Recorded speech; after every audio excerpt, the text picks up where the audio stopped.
Well, howdy, y'all. It's time to feed the shadows once again. I'm your Shadow Keeper, Matt, and you're watching the Umbra Almanac. This week, it's going to be a little bit different on the Umbra Almanac because today we are highlighting just one demo. I know.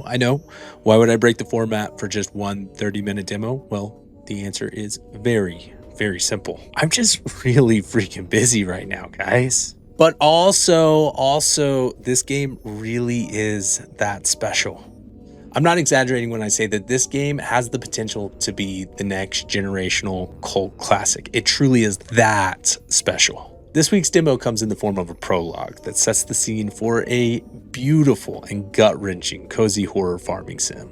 In Neverway, you play as Fiona, a young woman who's just lost her job and finds herself facing a new world and harsh realities. These new realities turn from metaphysical to existential when she decides to pack up her things and leave the big city in exchange for a remote island. This story is so beautifully told through a combination of narrative, dialogue, and environmental design. It's a story that is all too relatable for myself and many out there. The prologue opens on Fiona dissociating in a bathtub while waiting on her and your favorite takeout delivery.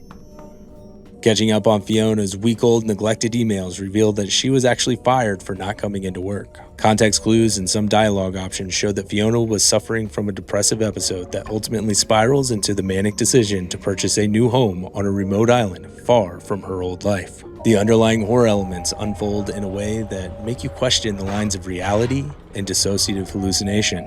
The ambient tension these elements provide are brilliantly juxtaposed by a cozy, comfortable crafting system that feels both familiar and vast. The simplicity of the mechanics allow for more complex systems to give depth to the core gameplay loop, a loop that consists of the typical cozy horror farming sim components: grow crops, fix up the town, build relationships, but this time it's packaged with the panic that comes with a modern Lovecraftian glitchcore horror. This juxtaposition is beautifully underscored by mechanics that, amidst a chaotic and terrifying backdrop, reward intentional self-care.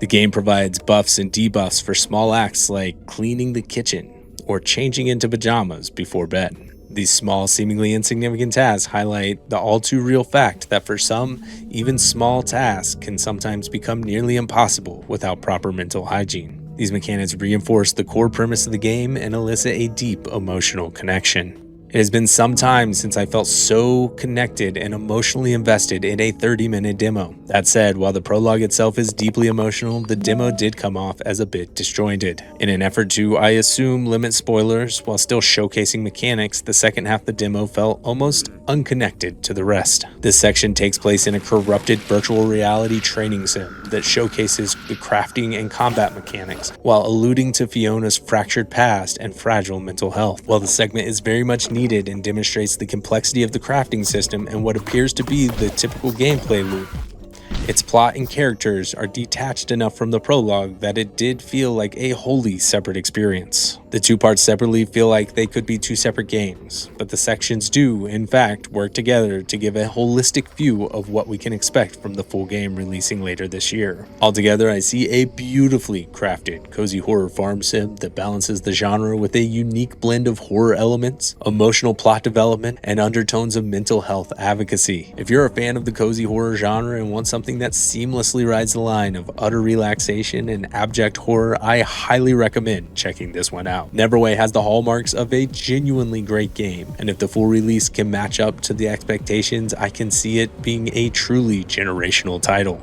I give this game a 4.5 out of 5.